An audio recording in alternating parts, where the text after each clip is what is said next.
Irmãos, boa noite a todos. Queridos, nós vamos dar um início hoje a uma nova série expositiva. O nome dela está sendo colocado aí para os irmãos, chamada Vamos à Casa do Senhor. E nós, a partir deste domingo e os próximos 14 domingos, nós faremos exposições específicas nos salmos que são chamados de salmos de peregrinação. São as canções que o povo de Deus entoava enquanto eles se dirigiam à casa do Senhor para prestar culto ao nosso Deus. Então a ideia desse salmo é para que ele trabalhe o nosso coração, para que através deles nós tenhamos cada vez mais um apreço pelo Senhor e pelo seu santo dia, pelo seu culto, que essa série também ela produza em nós muito encorajamento, produza em nós muito entendimento, que quebrante os nossos corações naquilo que for necessário e que nos instrua para que cresçamos em graça e em conhecimento diante do Senhor. Então nós vamos dar início a esta série, nestes 15 salmos, e eu vou expor eles na sequência como eles estão escritos na palavra do nosso Deus. E vamos iniciar então a nossa exposição de hoje, e eu convido os irmãos para abrirem as suas Bíblias no salmo de número 120. Este é o primeiro salmo de peregrinação. Em algumas traduções aí vocês vão ver escrito cânticos de romagem, é a mesma ideia, ou talvez você tenha aí escrito, os cânticos dos degraus, que é a ideia do povo subindo os degraus do templo para ir prestar culto ao Senhor. Então nós iniciaremos neste salmo de número 120 e a nossa série vai até o salmo de número 134. Então a cada domingo nós ouviremos a exposição de um destes salmos. Todos eles, cada um com o seu assunto peculiar, com o seu assunto específico, mas todos com um tema em comum, que é a ideia de irmos à casa do Senhor. Então convido os irmãos para abrirem comigo o Salmo 120. Eu farei a leitura e após nós vamos orar pedindo para que o Senhor nos dê direcionamento, que o Espírito Santo nos ilumine no entendimento da sua palavra. Todos localizaram? As crianças também fiquem atentas à leitura do Salmo e fiquem atentas à ilustração que eu passarei a vocês para que vocês depois em casa tenham aí um conteúdo para que os seus pais expliquem a mensagem para vocês no culto doméstico. Salmo 120, queridos, acompanhem comigo a leitura. Eu clamo pelo Senhor na minha angústia, e Ele me responde. Senhor, livra-me dos lábios mentirosos e da língua traiçoeira. O que Ele lhe dará? Como lhe retribuirá a língua enganadora? Ele a castigará com flechas afiadas de guerreiro, com brasas incandescentes de sândalo. Ai de mim que vivo como estrangeiro em Meseque, que habito entre as tendas de Quedar. Tenho vivido tempo demais entre os que odeiam a paz. Sou um homem de paz, mas ainda que eu fale de paz, eles só falam de guerra. Queridos, vamos orar neste momento, pedir para que o Espírito Santo nos dê entendimento, nos dê clareza na exposição desta palavra. Senhor Deus, ó Pai amado, Senhor, graças, ó Pai, nós te rendemos pela Tua verdade. Somos gratos, ó Deus, porque o Senhor fala conosco através dela e clamamos para que Teu Santo Espírito nos ilumine, para que em nós, ó Pai, haja entendimento, para que possamos, ó Deus, guiados pelo Teu Santo Espírito, viver a Tua palavra, viver o Teu Evangelho de maneira a glorificar o Teu santo nome. Nos abençoe nesta noite, ó Pai, fala à Tua igreja e transforma o nosso viver. Assim oramos, ó Pai, em nome do Senhor Jesus nós oramos. Amém.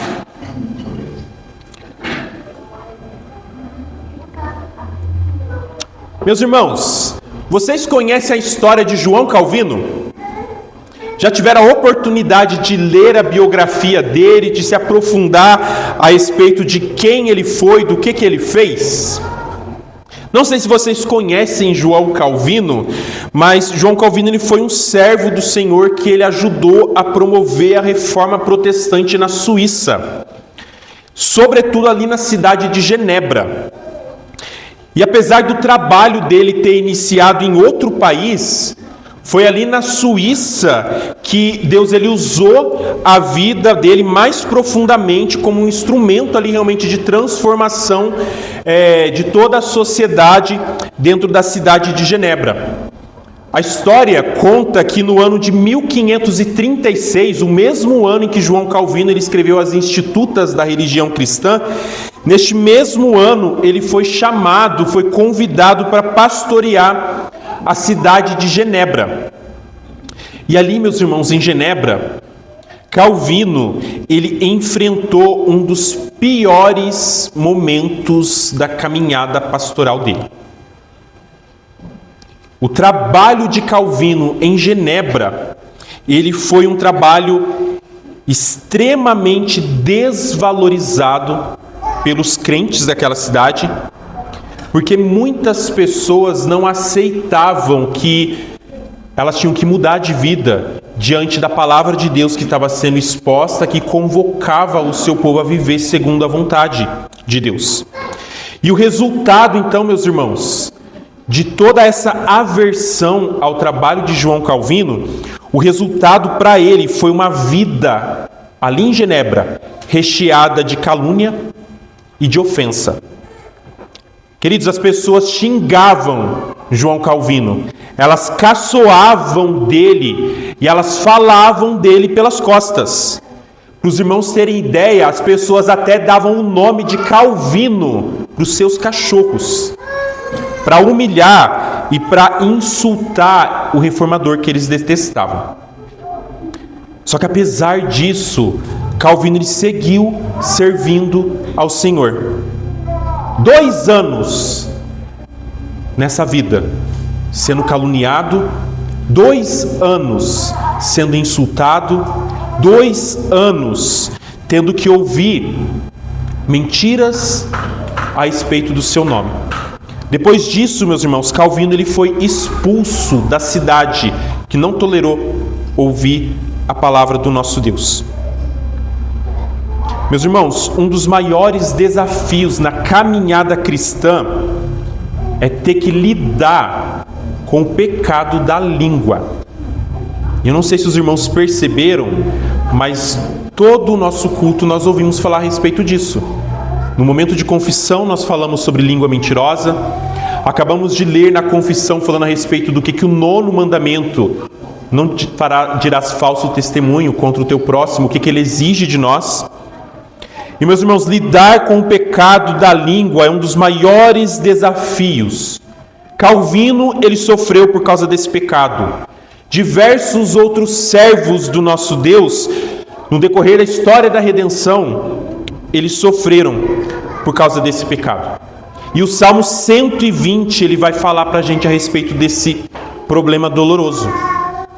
O salmista, meus irmãos, ele inicia o salmo falando assim: eu clamo pelo Senhor na minha angústia, e ele me responde. O verso inicial desse salmo aqui, ele é um breve resumo de todo o conteúdo que o salmista vai trazer para a gente no decorrer do restante do salmo. Aqui no verso 1, meus irmãos, o salmista ele está resumindo a situação que ele está enfrentando, e ele apresenta para a gente nesse versículo aqui 3 fatos. O primeiro deles é que ele fala que ele está em angústia. O salmista ele está passando por um período de angústia. A palavra angústia aqui, que é utilizada no original, ela dá a ideia de um lugar fechado, de um lugar onde você se sente cheio de restrições. Você já viu um animal selvagem quando ele é enjaulado? Já viu o que acontece quando você coloca um animal silvestre dentro de uma gaiola? Crianças, vocês vão desenhar um animal dentro de uma gaiola. Um passarinho, algum bichinho aí preso dentro de uma gaiola. E meus irmãos, enjaulando um animal, a gente coloca ele numa situação de desespero. Não sei se você já caçou passarinho, mas na hora que ele cai ali na arapuca, o bichinho fica todo doido, desesperado, porque ele quer sair dali, ele se debate, ele tenta se libertar. E aí, depois de um tempo, depois que passa um tempo, ele está exausto. Você olha para o bichinho, ele já perdeu o brilho nos olhos, porque o olhar dele já foi substituído por angústia. É o olhar de quem percebeu que, olha, não tem saída, não tem nada que eu possa fazer, as minhas forças, elas não são capazes de me trazer liberdade. E é desse tipo de angústia que o salmista está falando aqui. É essa a ideia da palavra que ele está expressando aqui. Ele está falando assim, ó, todo o meu ser, ele está em completo desespero. Essa é a primeira informação que o salmista traz. E a segunda informação do verso 1, ele diz então que nesse tempo de desespero ele clama ao Senhor. Quando o salmista, angustiado, desesperado, ele percebe a total incapacidade dele para se livrar dessa angústia, para se livrar desse desespero, quando ele percebe isso, ele se volta para o Senhor. Ele vai em direção ao Senhor, porque Deus é a única esperança dele.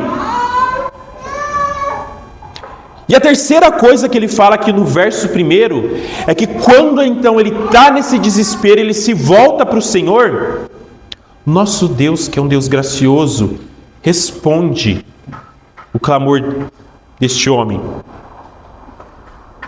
E meus irmãos, com essa simples frase, nesse verso 1, o salmista, então, ele resume toda a experiência dele.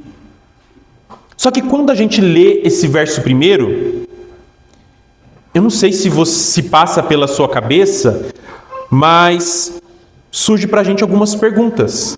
Tá, ele está falando que ele está em angústia, e ele clamou ao Senhor por causa dessa angústia, mas o que causou a angústia nele ao ponto dele clamar ao Senhor? E Deus respondeu, mas como que Deus respondeu, já que ele está dizendo que o Senhor respondeu? Todo o restante do Salmo é para falar o que causou a angústia e como o Senhor, ele respondeu. A partir do verso 2, a gente tem clareza, então, a respeito da situação angustiante. A situação que colocou o salmista em desespero, que colocou ele nesse sentimento de estar em prisão, de se sentir fechado, de se sentir cheio de restrições. O verso 2 diz: Senhor, livra-me dos lábios mentirosos e da língua traiçoeira. Queridos, a causa da angústia do salmista está evidente no verso 2, está evidente diante de nós. Ele está falando, olha, as pessoas estão falando mal de mim. A gente não sabe exatamente o que elas estão dizendo, só que a gente sabe a natureza da mensagem, do que as pessoas proferem. O texto fala que lábios mentirosos e língua traiçoeira. O que está sendo dito a respeito dele é engano, acusação, calúnia, fofoca, mentira, difamação, deturpação. A reputação do salmista está sendo assassinada. E ele está falando, Senhor, eu sou incapaz de fazer algo para resolver esse problema. Eu não consigo me defender. E eu não consigo atacar para revidar. Senhor, eu sou um animal preso numa armadilha.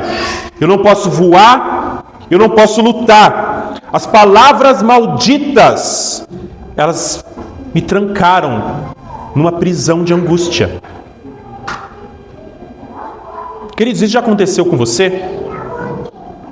Você já foi caluniado? Você já foi vítima de difamação? Alguém já espalhou mentiras sobre você? Algo que deixou você numa condição que você olhou e falou assim, eu não tenho como reparar os danos. Queridos, lábios mentirosos e língua traiçoeira, a língua enganadora que ele está falando aqui, são armas que elas ferem, e elas ferem muito mais do que golpes físicos. Se você der um soco na cara de alguém, dói menos do que você ferir a reputação dela. Porque a dor do golpe passa. Agora, as feridas que são deixadas na alma, elas perduram. Todo mundo conhece a carta de Tiago. E Tiago, ele tem um capítulo muito específico para falar para a gente a respeito da língua. Em casa você pode ler Tiago e se aprofundar. Tiago, ele fala que cavalos, eles são comandados por pequenas rédeas. E navios, eles são conduzidos por pequenos lemes. Crianças, desenhem aí um cavalo, um navio. Em casa, seu pai vai usar esse desenho para explicar para você o que Tiago está falando da língua. Queridos, cavalos são comandados por algo pequeno, navios são comandados por algo pequeno, e infelizmente, homens e mulheres são domados e são conduzidos por suas línguas. Para muitos, e não sei o que estou falando, é Tiago que fala, para muitos a língua é que nem uma fagulha, e ela põe em chama uma floresta. Tiago fala que é como um veneno de cobra, um bicho peçonhento que a natureza dele é ferir. Queridos, muitos são aqueles que caem no pecado da língua e se permitem ser instrumentos da malícia, do engano, fofoca, calúnia, amargura e murmuração. O prazer de muitos é semear caos e desunião. Molestam, depreciam, destroem reputações, amizades, famílias, ministérios e igrejas. Aí eu pergunto, será que a gente reconhece essa tendência desse pecado em nós? Será que o 9º mandamento é uma coisa tão banal para a gente? Stefan Yuli, que é um estudioso, um pregador, ele diz que a língua, ela é a linha divisória entre céu e inferno. E sabe por que ele diz isso, meus irmãos? Porque em Mateus 12, versos 36 e 37 diz assim: digo-vos que toda palavra frívola que proferem os homens, dela darão conta no dia do juízo, porque pelas tuas palavras serás justificado e pelas tuas palavras serás condenado. Sabe o que Cristo está querendo dizer aqui? Sabe por que ele falou isso aqui? É porque as palavras, meus irmãos, elas são o melhor indicador do que se encontra no nosso coração. Porque da boca fala o que está cheio o coração, Mateus 12, 34. Em outras palavras, aquilo que cresce em abundância em nosso coração, com o passar do tempo, meus irmãos, ele encontra um jeito de se expressar nas nossas palavras. O que está crescendo aqui, o que está germinando aqui, vai sair uma hora pela sua boca. Somente Cristo para domar a nossa língua.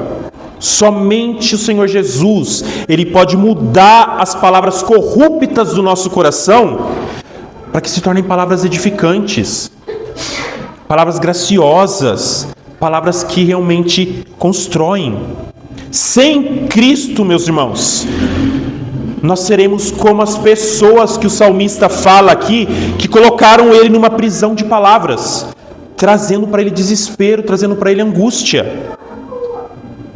Toda essa situação aqui, está fazendo o salmista clamar ao Senhor.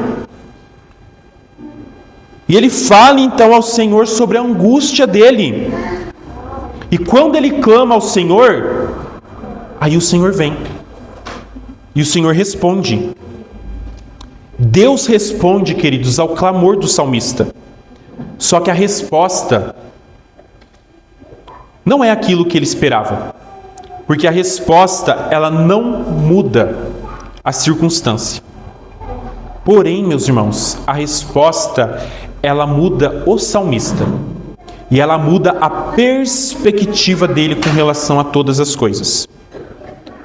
Deus, ele responde para o salmista, e a resposta de Deus, ela vem em duas coisas, são duas respostas.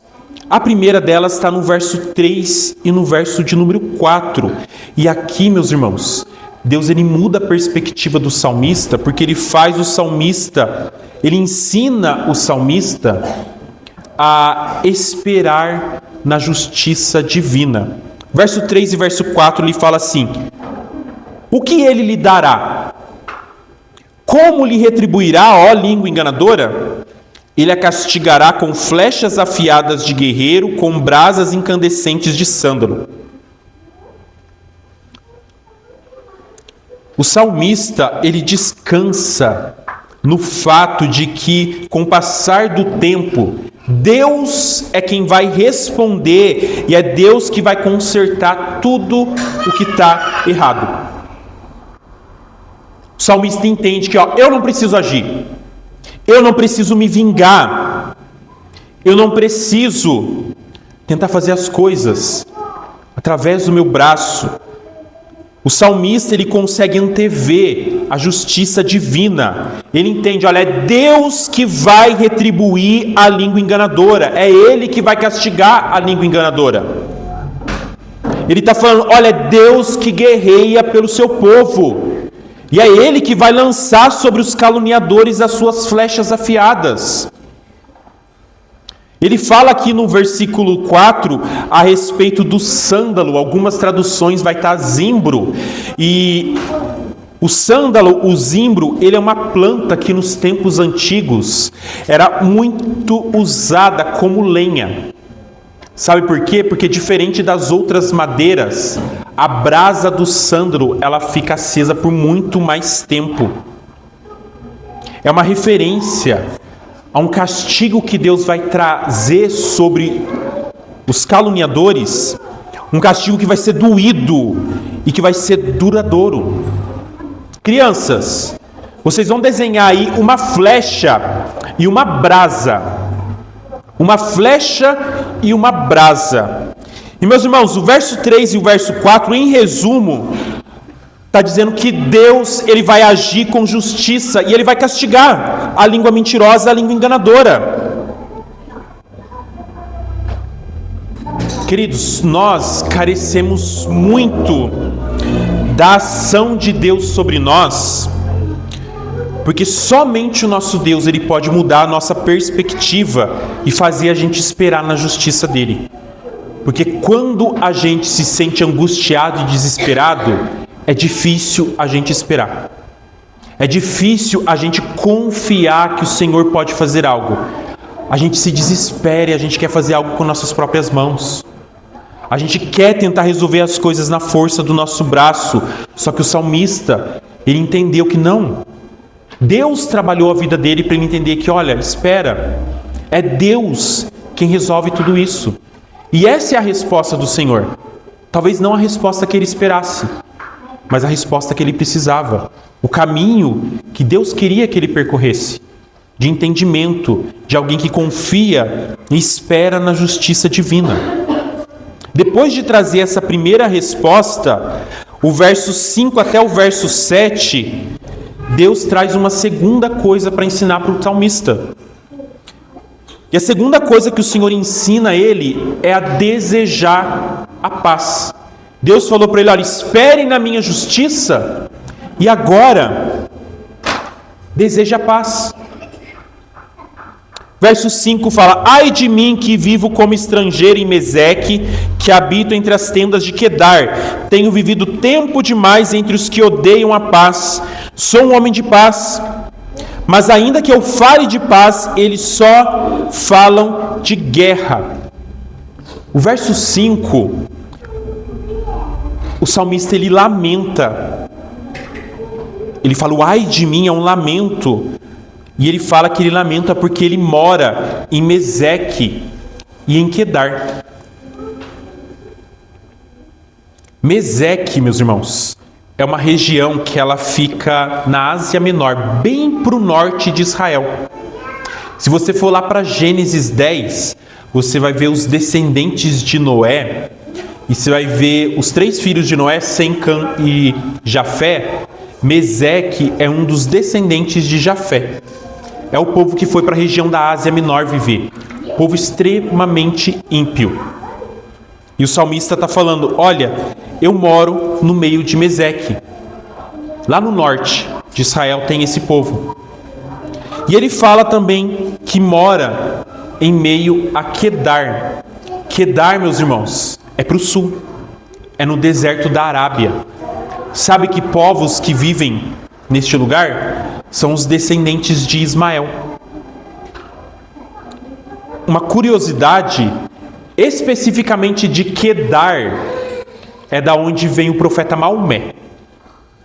E o salmista, então, ele está falando, olha, eu habito no meio dessa gente ímpia. Esse povo ímpio do norte, esse povo ímpio do sul. Só que você bate o olho no verso de número 5 e ele é confuso. Porque como que esse homem mora nesses 2 lugares? Como que ele habita em lugares que são extremamente distantes, que estão a centenas de quilômetros um do outro? Não é possível. E realmente não é possível. Porque a ideia dele aqui, meus irmãos, é uma metáfora. O salmista, ele mora em Israel. Só que sabe o que ele está querendo dizer aqui? Ele está falando o seguinte: quando o povo de Deus, Israel, faz calúnia, fofoca, mentira, difamação e diversos outros pecados que quebram o 9º mandamento, eles se tornam pagãos. Lábios mentirosos e língua traiçoeira é algo típico de ímpio. Conviver com um crente que não domina a língua é morar no meio do mundo. É um mundo que não tem paz com Deus e muito menos com a igreja. Efésios 2, verso 14 ao 18 diz assim: pois ele, falando de Jesus, ele é a nossa paz, o qual de ambos fez um e destruiu a barreira, o muro de inimizade, anulando em seu corpo a lei dos mandamentos expressas em ordenanças. O objetivo dele, de Jesus, era criar em si mesmo, dos 2, um novo homem, fazendo a paz e reconciliar com Deus os 2 em um corpo, por meio da cruz, pela qual ele destruiu a inimizade. Ele veio e anunciou paz a vocês que estavam longe e paz aos que estavam perto, pois por meio dele, tanto nós como vocês temos acesso ao Pai por um só Espírito. O salmista, ele está dizendo que viver entre aqueles que fazem uso da língua mentirosa, dos lábios mentirosos, da língua enganadora, é como viver no meio de Meseque e de Quedar. Quando o povo de Deus odeia a paz, é como se o povo de Deus estivesse se portando como esse povo extremamente ímpio ali daquela época.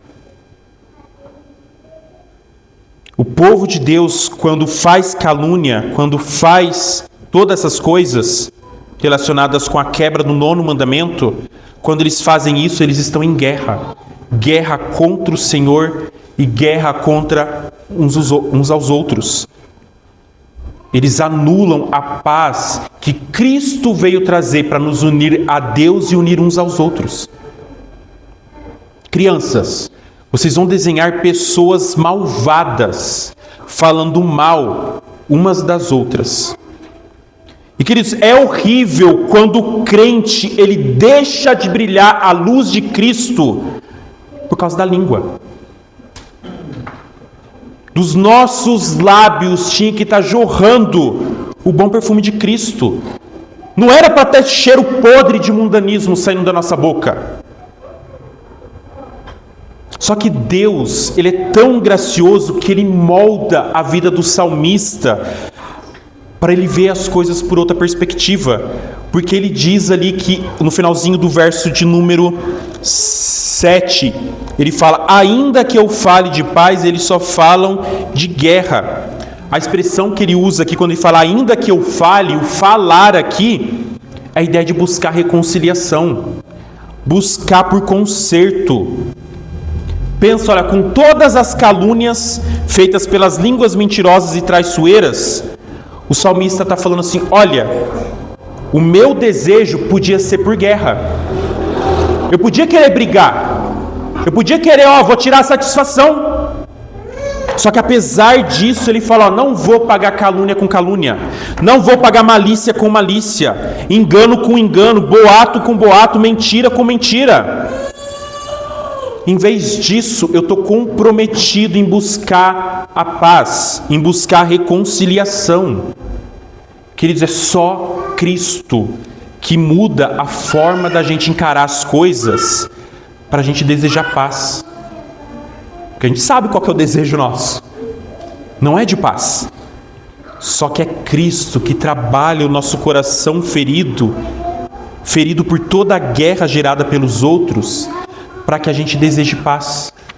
E é isso que o Senhor faz aqui, meus irmãos. Deus, ele responde o salmista não mudando a circunstância dele, só que ele muda a perspectiva dele.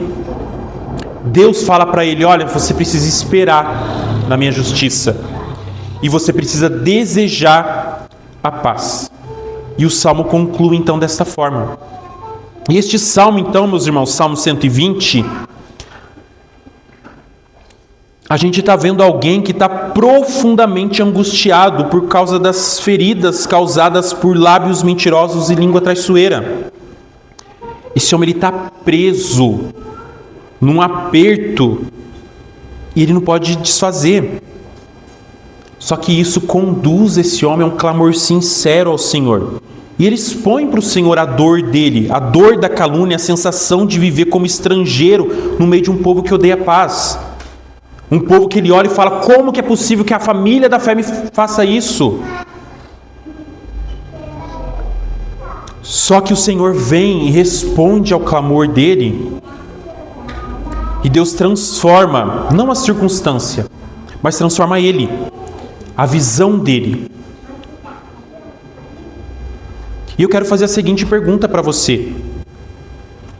Esse salmo é um salmo de peregrinação. E qual que é a relação de todo esse assunto aqui com ir à casa do Senhor? O que isso tem a ver, pastor? Por que colocaram aqui, escrever errado?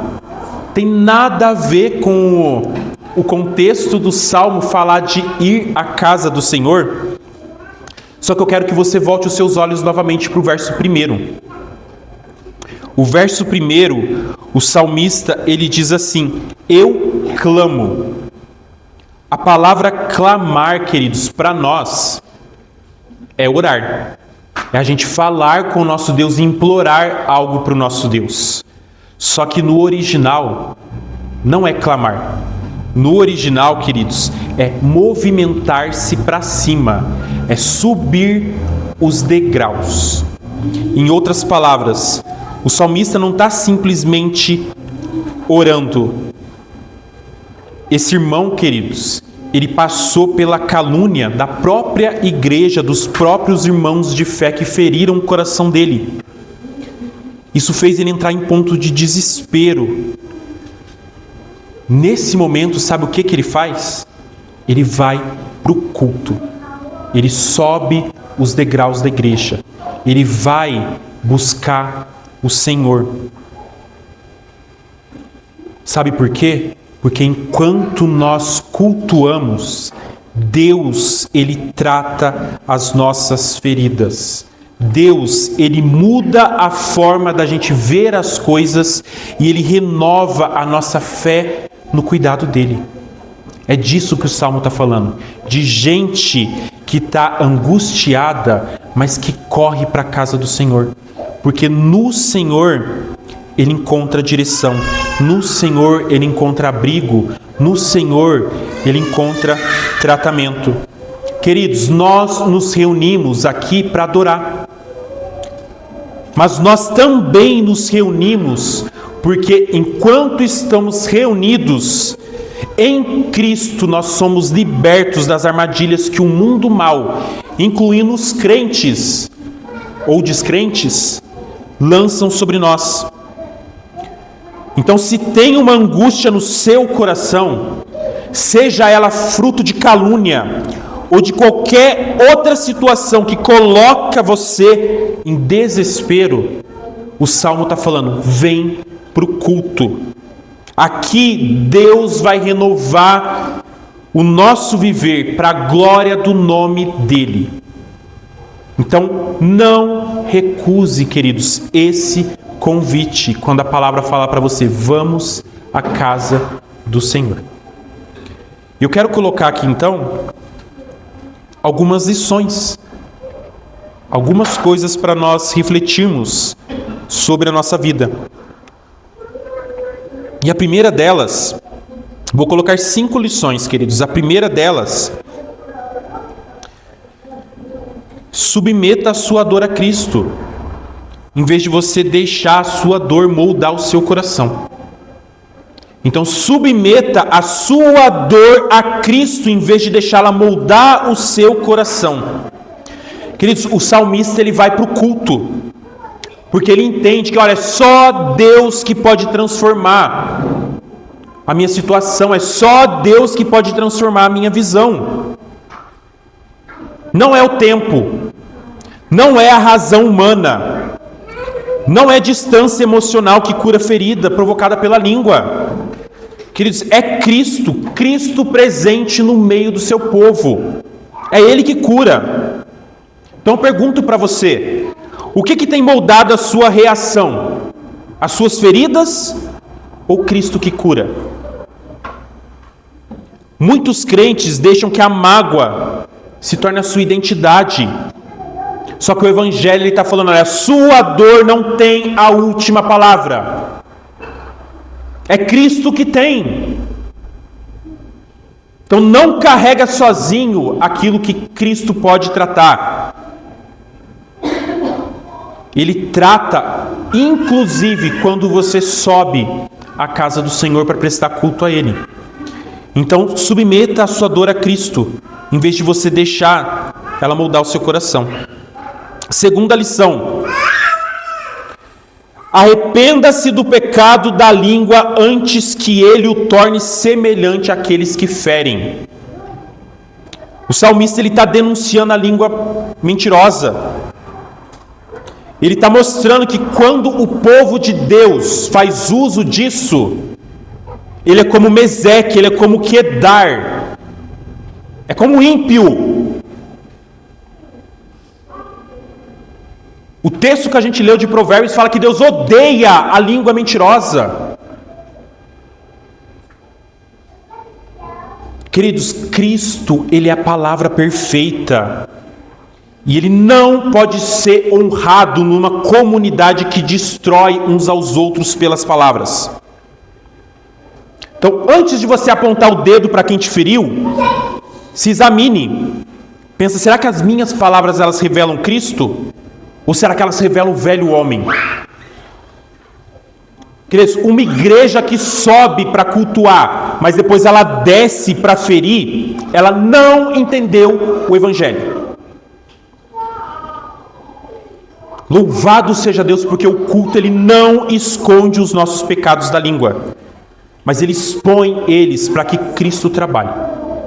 Então se arrependa do pecado da língua, porque senão você vai ser visto realmente como ímpio. Terceira coisa, queridos, renuncie à vingança e descansa totalmente na justiça de Cristo. O salmista ele aprende a esperar na justiça de Deus. Paulo, no Novo Testamento, ele ensina para a gente que justiça ela tem nome e ela tem rosto. É Jesus Cristo, justo juiz. É Ele, queridos, que vindicará plenamente o seu povo. Sabe o que é vingança? Vingança é incredulidade. É você dizer assim: olha, Cristo não basta. A cruz não resolve, Deus não vê. Quando você tenta dar o troco, quando você assume o lugar que pertence ao cordeiro, que também é leão, quando você quer acertar as contas, você está dizendo: Senhor, eu sou melhor que você. Senhor, eu não descanso na cruz de Cristo. Senhor, eu não aceito que tudo está consumado. Então, queridos, a gente precisa aprender a deixar a justiça nas mãos de Cristo. Ele é suficiente. Então, renuncie à vingança. Não é sua. E descansa totalmente na justiça do Senhor Jesus. É isso que o salmista aprendeu a fazer. É isso que nós precisamos, como filhos de Deus, fazer também. Quarta lição: busque a paz, porque Cristo é a nossa paz. Queridos, o salmista, aqui no texto, ele se define como um homem de paz. No verso 7 ele fala: sou um homem de paz. E ele está falando isso, ele está inserido no meio de gente que só fala de guerra. Queridos, quando a gente olha para Cristo, essa verdade aqui, ela ganha profundidade, porque Cristo é a nossa paz. A gente eu li aqui em Efésios 2,14. Quem foi reconciliado pelo sangue do Cordeiro, queridos, não dá para quem foi reconciliado viver semeando divisão, disputa, indireta, tensão, ressentimento. A gente precisa buscar a paz, e buscar a paz não é fraqueza. Quando a gente busca a paz, a gente está declarando: olha, é Cristo que governa. A ausência de paz, meus irmãos, nos relacionamentos, mostra que nós estamos indo rumo ao afastamento do Evangelho. Subir à casa do Senhor, vamos à casa do Senhor para prestar culto, isso exige um coração pacificado por Cristo, para que quando a gente for transformado por Ele, nós sejamos também pacificadores, dentro da igreja e fora da igreja. Então busque paz por meio de Cristo, porque Ele é a nossa paz. E por último, e isso é uma coisa que nós temos o péssimo hábito de fazer: não se afaste do culto quando você se sentir ferido. O salmista está em plena angústia. Ele não se afasta. Não se afaste do culto quando você estiver ferido, mas se aproxime ainda mais de Cristo. Queridos, o ponto central desse salmo aqui é que o sofrimento, ele não afasta o peregrino do culto. Ele empurra ele para cultuar o Senhor. Quando os crentes eles são feridos, a maioria dos crentes tem a tendência de se isolar, de se esfriar, de afastar.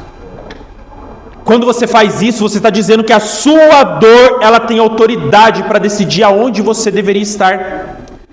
Quando você dá voz à sua dor, você está falando que o chamado de Deus para cultuar é insignificante. Você está dizendo: olha, a dor é maior que o Deus que me chama para o culto. Queridos, é só Cristo que trabalha na vida da sua igreja reunida. O Senhor Jesus molda quando a gente está caminhando junto. Se você está disperso, dificilmente você vai ser trabalhado nessa matéria. Então, quando a língua dos outros, incluindo a língua dos crentes, ela fizer você se sentir preso, humilhado, injustiçado, impotente, a palavra de Deus está falando: foge para a adoração, corre para a adoração, sobe para o templo do Senhor.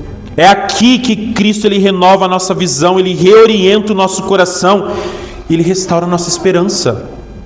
Então a casa do Senhor é o lugar onde as feridas elas são tratadas e os peregrinos que estão cansados, eles são erguidos pela mão forte do nosso Deus. Então não se afaste do culto quando você estiver ferido, se aproxime ainda mais do nosso Senhor Jesus. Queridos, que o nosso Deus nos dê a graça de entender a beleza, a riqueza e a profundidade da verdade que está exposta por trás desse salmo. E que o Senhor molde o nosso coração para que a gente encontre prazer na adoração, inclusive quando o nosso coração estiver angustiado, quando estiver pesado. Porque é aqui que Deus muda a nossa perspectiva. É aqui que Ele molda o nosso coração. Que o Senhor nos abençoe, que o Senhor nos dê a graça de experimentar as verdades presentes nesse salmo. Vamos orar, queridos? Senhor Deus, Pai amado, Senhor, graças nós te rendemos pela Tua palavra.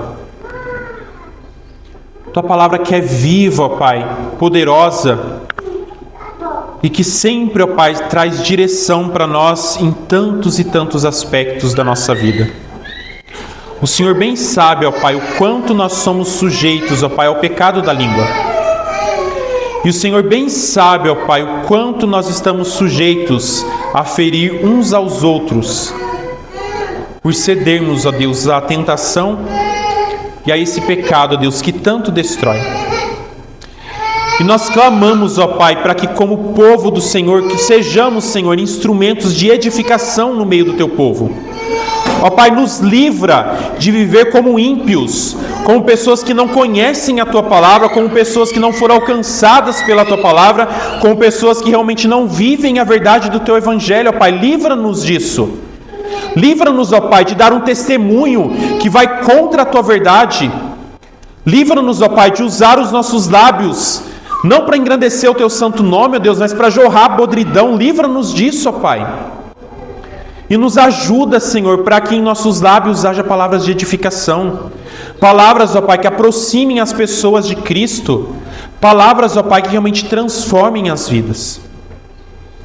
E, ó Pai, se em algum momento nós formos vítimas de lábios mentirosos, da língua realmente enganadora, ó Pai, que no Senhor nós possamos achar conforto e alívio.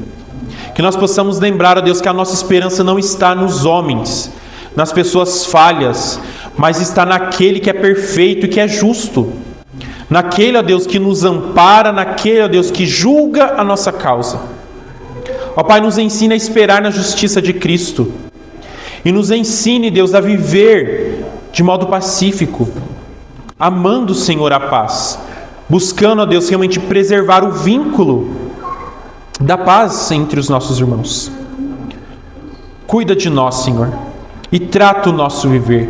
E que nós possamos lembrar, ó Deus, que nos nossos momentos de angústia, o certo a fazer, Senhor, não é nos isolar, mas correr, ó Deus, para a Tua presença. É vir para o Teu culto. É vir, ó Deus, para a Tua presença, onde o Senhor trabalha o nosso viver, o Senhor renova a nossa fé, o Senhor direciona a nossa forma de ver as coisas, transforma, Deus, a nossa forma de pensar. Sabemos, ó Pai, que o Senhor é poderoso para reverter circunstâncias, reverter situações. Mas, acima de tudo, sabemos que o propósito do Senhor é sempre moldar as nossas vidas. E que possamos ser moldados, ó Deus, de tal forma a glorificar o Teu santo nome. Cuida de nós, ó Pai, e nos ajude a ter apreço por estarmos reunidos na Tua presença. Porque aqui, ó Pai, não somente adoramos o Senhor, mas aqui o Senhor nos cura e transforma o nosso coração, que muitas vezes sobe, ó Deus, para a Tua casa doído. E louvado seja o Teu santo nome, porque o Senhor não nos deixa sair como entramos, mas o Senhor nos impacta com a Tua palavra, renova a nossa fé e nos faz somente ver as coisas à luz do Teu Evangelho. Que grande privilégio, ó Deus, é sermos guiados pelo Senhor desta forma. Nos abençoe, ó Pai, cuida de nós. Assim oramos, em nome do Senhor Jesus fazemos esta oração. Amém.